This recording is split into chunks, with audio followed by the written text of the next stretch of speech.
आबादी यानी जनसंख्या, चाहे वैश्विक खाद्य आपूर्ति हो या क्षेत्रीय खाद्य आपूर्ति, चाहे यहाँ पर जलवायु परिवर्तन हो, कहीं ना कहीं जनसंख्या या बढ़ती जनसंख्या इन सब के पीछे एक महत्वपूर्ण वजह है। आइए आज हम इसी विषय पर चर्चा करेंगे।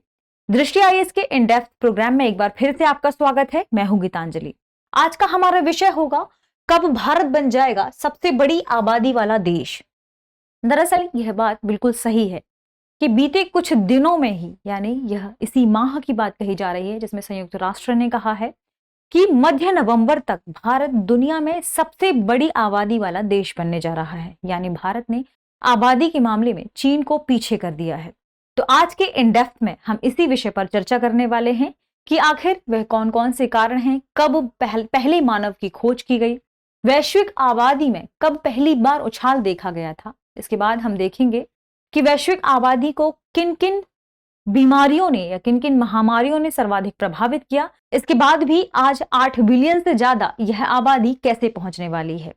तो आइए सबसे पहले देखते हैं कि हम किन किन बिंदुओं पर चर्चा करने वाले हैं। सबसे पहले हम देखेंगे कि खबर क्या है, खबर हमने कहां से ली है, फिर देखेंगे कि यह चर्चा में क्यों आ गई है, फिर समझेंगे कि पहले मानव के बारे में या पहले मानव जीवाश्म के बारे में कहां पर खोज की गई थी, यह जीवाश्म कहां पर मिला था। फिर जानेंगे कि यह जन्म दर में जो वृद्धि देखी गई है, यानी पहला बेबी बूम कब देखा गया था, इसके बारे में समझेंगे। फिर महामारियों का जनसंख्या या आबादी में क्या क्या प्रभाव पड़ा है, कैसे महामारी ने जनसंख्या को यहाँ पर प्रभावित किया है। इसके बाद जानेंगे कि कैसे यह आबादी 8 बिलियन से पार हो गई है। फिर आज के सेशन पर आधारित एक प्रश्न होगा जो कि प्रीलिम्स के लेवल पर होगा और इसका जवाब आपको कमेंट सेक्शन में देना है। तो आइए सबसे पहले देखते हैं खबर कि ये खबर क्या है। तो खबर देखने से पहले आपके लिए एक सूचना है। दृष्टि आईएएस ने आईएएस प्रीलिम 2023 को ध्यान में रखते हुए अपने सीसेट का बैच एक प्रारंभ किया है, जो कि ऑनलाइन या लाइव मोड में होगा, जिसे दृष्टि लर्निंग ऐप द्वारा संचालित किया जा रहा है। इसके एडमिशन से संबंधित जो भी जानकारी आपको लेना है तो आप डिस्क्रिप्शन में दिए हुए लिंक्स पर जाकर विजिट कर सकते हैं। इसके साथ ही आप इस नंबर पर भी संपर्क कर सकते हैं। नंबर है 9311406441। तो आप सीसेट के इस बैच का लाभ ले सकते हैं। इसकी कई खासियत है, जैसे इसमें लगभग 150 प्लस घंटों की क्लासेस होगी, प्रतिदिन एक क्लासेस होगी, जिसे ऑनलाइन मोड में ही यहाँ पर संचालित किया जाएगा। तो आप इसका लाभ ले सकते हैं। तो आप डिस्क्रिप्शन में लिंक पर जा सकते हैं या इस नंबर पर कॉन्टेक्ट कर सकते हैं। बढ़ते हैं आज के सेशन की तरफ। सेशन में सबसे पहले देखेंगे कि खबर कहाँ से ली गई है। यह खबर बहुत सारे न्यूज़पेपर्स में प्रकाशित की गई है, लेकिन यह खबर हमने यहाँ पर लाइव मिनट से ली है। खबर क्या थी? खबर थी हाउ अर्थ पॉपुलेशन एक्सप्लोडेड। दरअसल जनसंख्या विस्फोट जो हो रहा है या जनसंख्या में जो वृद्धि हो रही है दुनिया में, या इस पूरी अर्थ की जनसंख्या में जो लगातार वृद्धि हो रही है, इसी पर संदर्भित आज का हमारा सेशन होगा। तो आइए देखते हैं सबसे पहले कि यह चर्चा में क्यों आ गया है। तो इसकी चर्चा में बने रहने का मुख्य कारण क्या है? इसमें संयुक्त राष्ट्र की कुछ रिपोर्ट का हवाला दिया गया है, जिसमें कहा गया है कि मध्य नवंबर तक पूरी दुनिया की आबादी 8 अरब को पार कर जाएगी। इस वजह से यह खबर सुर्खियों में आ गई है, जिसमें यह भी बात निकलकर सामने आ रही है कि भारत दुनिया की सबसे बड़ी आबादी वाला देश यहां पर बनने जा रहा है, जिसमें उसने चीन को पीछे कर दिया है। यह बात कही जा रही है कि नवंबर मध्य में आप देख पा रहे होंगे कि यह एक मील का पत्थर साबित होने वाला है कि दुनिया की आबादी इतनी अधिक बढ़ने वाली है, जिसमें एएफपी ने मानव के विकास को लेकर बहुत सारे अध्ययन किए हैं और इसी अध्ययन के आधार पर उसने कई रिपोर्ट्स यहाँ पर प्रकाशित किए हैं या कई तथ्यों के बारे में उसने कहा है। तो यहाँ पर सबसे पहले हम देखेंगे कि पहली बार मानव का जो जीवाश्म है या मानव के बारे में जो जानकारी है वह कब प्राप्त हुई थी। तो इसी संदर्भ में सबसे पहले देखेंगे हम पहले मानव के संदर्भ में कि पहला मानव कब देखा गया या इसके बारे में कब खोज पहली बार यहाँ पर सामने आई थी या इसका जीवाश्म कहाँ पर प्राप्त हुआ था। तो प्राचीन समय में सबसे पहली बात करें ज्ञात मनुष्यों के जीवाश्म की, तो ज्ञात मनुष्यों की पुराने जीवाश्म के बारे में, सबसे पुराने जीवाश्म के बारे में लगभग 2.8 बिलियन वर्ष पहले हमें पता चला था। और यह जीवाश्म कहां से मिला था? पूर्वी अफ्रीका से। तो आप अनुमान लगा सकते हैं इतना पुराना जीवाश्म, यानी पहले मानव के जीवाश्म के बारे में जो खोज अभी बताई जा रही है वह लगभग 2.8 मिलियन वर्ष पहले की है।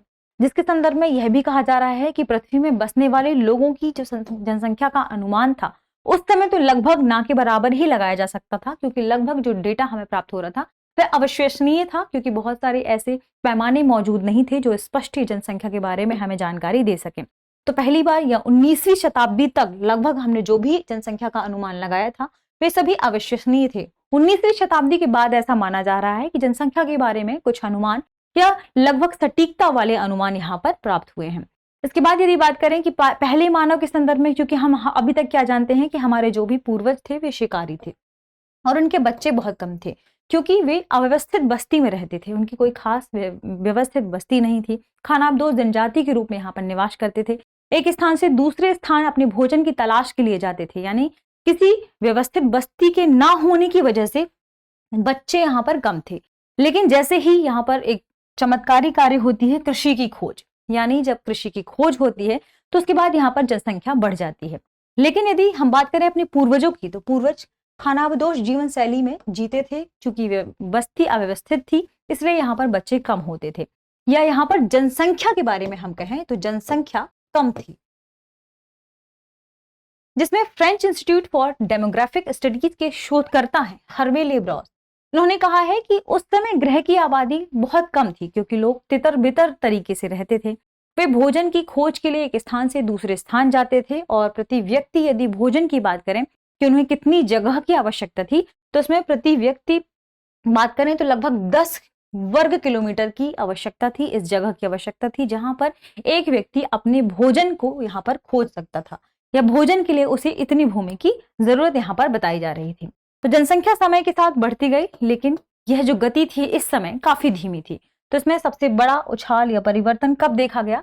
जब जन्म दर में वृद्धि हुई, यानी जन्म दर में सबसे बड़ा उछाल कब आया? लगभग 10,000 ईसा पूर्व नवपाषाण युग के समय। तो यानी पहली बार हम कहें बेबी बूम, या जिसे कहें कि जनसंख्या में पहली वृद्धि कब देखी गई, तो कब देखी गई? नवपाषाण युग में देखी गई। क्यों? क्योंकि इस समय पर कृषि की खोज हो चुकी थी, और कृषि के बाद लोग गतिशील अवस्था में जो रहते थे, यानी एक स्थान से दूसरे स्थान जाते थे, उनकी गति में कमी आ गई।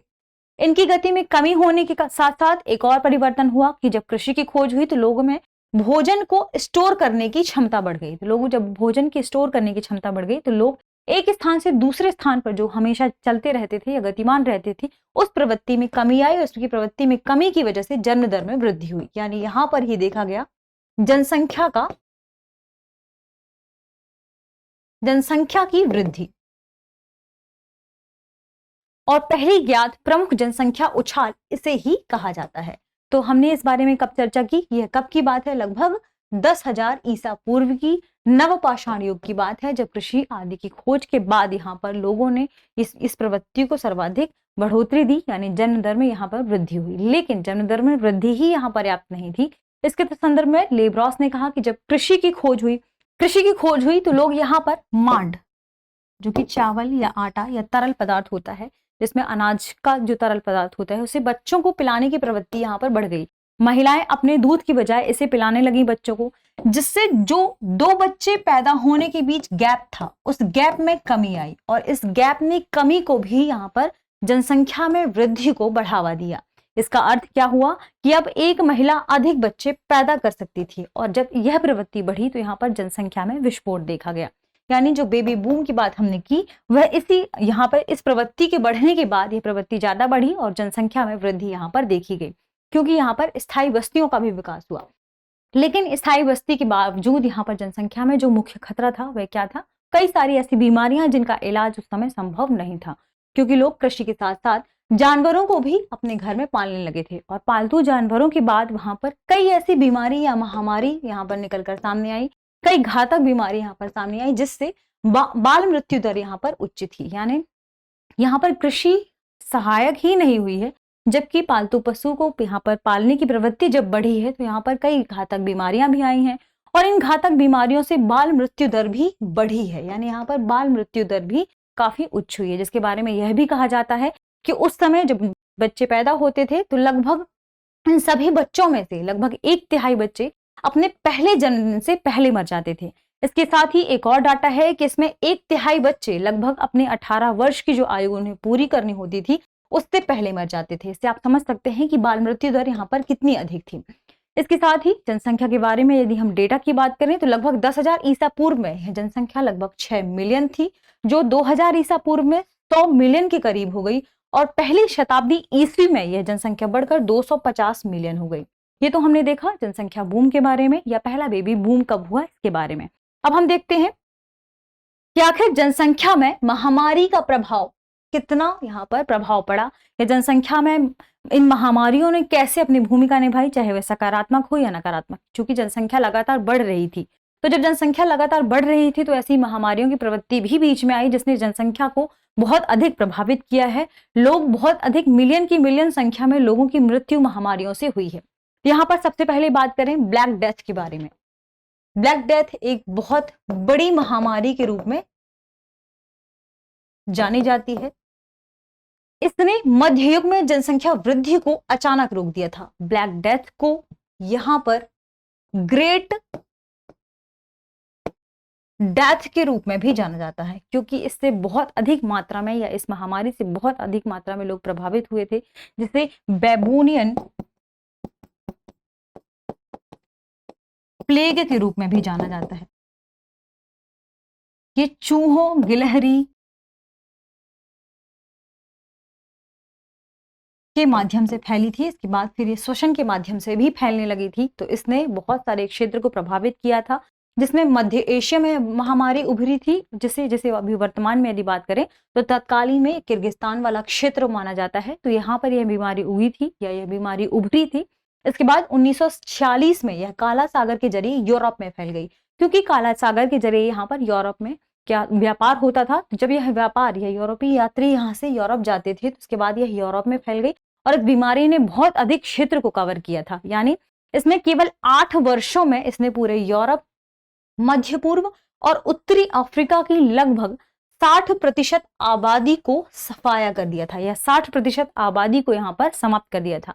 आप अनुमान लगा सकते हैं कि जनसंख्या या आबादी में इस महामारी का कितना अधिक यहाँ पर रोल देखा गया है। यानी महामारी जनसंख्या को कम करने में या हम कहें कि जनसंख्या को नकारात्मक करने में पहले कितना बड़ा यहाँ पर रोल निभाती थी। हो सकता है इसे आप सकारात्मक ना देखें या हम इसे सकारात्मक ना देखें, लेकिन महामारियों ने कहीं ना कहीं जनसंख्या को बहुत अधिक प्रभावित भी किया है। यदि हम ब्लैक डेथ की बात करें तो जहां मानव आबादी 1300 और 1400 के बीच थी, यह लगभग गिरकर 429 से 374 मिलियन हो गई थी। तो आप समझ सकते हैं कि ब्लैक डेथ ने कितना अधिक प्रभावित किया था। ये तो हमने देखा ब्लैक डेथ। यदि हम बात करें जस्टिनियन प्लेग के बारे में तो जस्टिनियन प्लेग भी सबसे घातक महामारियों में से एक है, जिसकी उत्पत्ति मिस्र में 6वीं शताब्दी में मानी जाती है। इस महामारी के कारण लगभग 25 से 100 मिलियन लोग प्रभावित हुए थे। तो आप देख पा रहे होंगे यहाँ पर ब्लैक डेथ के साथ साथ जस्टिनियन प्लेग ने भी जनसंख्या विस्फोट को रोकने में एक भूमिका निभाई, या आप कह सकते हैं कि जनसंख्या को कम करने में यह महामारियों ने काफी ज्यादा रोल निभाया था। यदि बात करें कि और कौन कौन सी यहाँ पर ऐसी परिस्थितियां मौजूद थी जिसकी वजह से जनसंख्या विस्फोट है जो है कम हुआ है, या जनसंख्या के बारे में यदि बात करें तो जनसंख्या को कम करने में और कौन कौन सी चीजों ने यहाँ पर अपना महत्वपूर्ण रोल निभाया। तो पश्चिमी यूरोप में प्रारंभिक मध्य युग के युद्ध जो थे या पृथ्वी पर जो भी मनुष्यों की संख्या थी उनमें अस्थायी गिरावट के ये मुख्य कारण भी बने थे। तो हमने देखा महामारी इसमें कौन कौन से रोल निभा रही थी अब तक जनसंख्या विस्फोट में। अब हम देखेंगे कि आखिर कैसी है आबादी 8 बिलियन से पार हो गई है। तो 19वीं शताब्दी से आधुनिक चिकित्सा के विकास और कृषि के औद्योगिकरण यहाँ पर महत्वपूर्ण रूप से सहयोगी बने हैं। यानी 19वीं शताब्दी तक हमने देखा कि यहाँ पर जो जनसंख्या से संबंधित डाटा था वह अविश्वसनीय था, यानी अभी तक इससे संबंधित जो भी डेटा हमें मिल रहा था उसकी गणना सटीक रूप से नहीं की जा सकती थी। इसके बाद कृषि का जब विकास हुआ, कृषि का औद्योगिकरण हुआ, क्योंकि विकास तो बहुत पहले हो गया था लेकिन लगातार जब यहाँ पर औद्योगिकरण हुआ तो औद्योगिकरण के बढ़ने से वैश्विक खाद्य आपूर्ति को बढ़ावा मिला। जब वैश्विक खाद्य आपूर्ति को बढ़ावा मिला तो यहाँ पर लोगों तक खाद्य सामग्री पहुंची, और जब खाद्य सामग्री पहुंचती है तो आप जानते हैं कि यहाँ पर गरीबी की मात्रा भी कम होती है और लोगों में बेहतर तरीके से या यहाँ पर जो खाद्य सामग्री है इसके पहुंचने से मृत्यु दर में भी कमी आई। तो यहाँ पर एक महत्वपूर्ण या मुख्य कारण क्या था कि यहाँ पर खाद्य सामग्री के पहुंचने से जनसंख्या दर में जो लगातार गिरावट कुछ बीमारियों की वजह से बहुत समय पहले देखी गई थी उसमें कमी आई। इसके साथ ही यहाँ देखा गया कि चिकित्सा में भी या चिकित्सा के क्षेत्र में भी विकास हुआ। चूंकि चिकित्सा के क्षेत्र में जब विकास हुआ तो यहाँ पर टीकों का विकास हुआ, और टीकों के विकास ने चेचक जैसी कई ऐसी बीमारियां थी जिनके महत्वपूर्ण टीकों के विकास की वजह से यहाँ पर जनसंख्या वृद्धि में।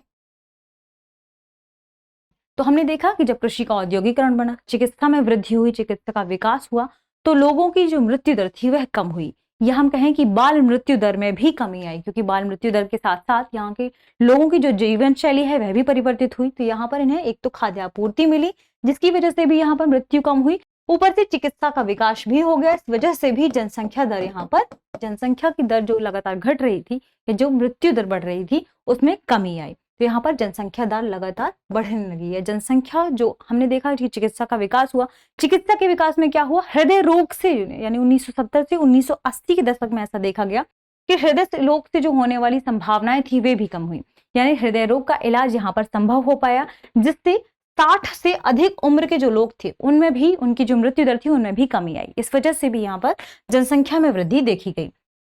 1800 के बाद ऐसा देखा गया कि दुनिया की आबादी काफी बढ़ी। तो इसका कारण हमने क्या देखा, यहाँ पर मुख्य रूप से चिकित्सा, इसने महत्वपूर्ण रोल निभाया। इसके बाद कृषि का औद्योगिकरण, इसने भी अपना महत्वपूर्ण रोल निभाया। इस वजह से 1800 के बाद से दुनिया की आबादी लगातार बढ़ी और अनुमानतः ऐसा देखा गया कि यह 1 अरब से अब 8 अरब लगभग हो गई है, जिसके बारे में अभी हमने स्लाइड में चर्चा भी की। यानी यही सब कारण मिलकर ही आज इस तरीके की प्रवृत्ति को जन्म दे रहे हैं या दे चुके हैं कि अब दुनिया की आबादी 8 बिलियन से पार हो जाएगी। अब देखेंगे पूरे आज के सेशन पर आधारित हमारा सवाल है, वैश्विक आबादी के 8 बिलियन से पार होने के संदर्भ में निम्नलिखित में से कौन सा से कथन सही है या है। हमारे कथन क्या है, आधुनिक चिकित्सा के विकास के कारण बीमारियों का इलाज आसान हुआ, कृषि का औद्योगिकरण भी इसमें महत्वपूर्ण भूमिका निभाता है, कूट है केवल 1, केवल 2, 1 और 2 दोनों, ना तो 1 और ना ही 2। तो इसका सही जवाब कमेंट सेक्शन में देना ना भूलें। इसके साथ ही दृष्टि आईएएस ने अभी शॉर्ट्स का एक अपना पूरा चैनल शुरू किया है, तो दृष्टि आईएएस के शॉर्ट्स चैनल को लाइक, शेयर, सब्सक्राइब जरूर करें। धन्यवाद।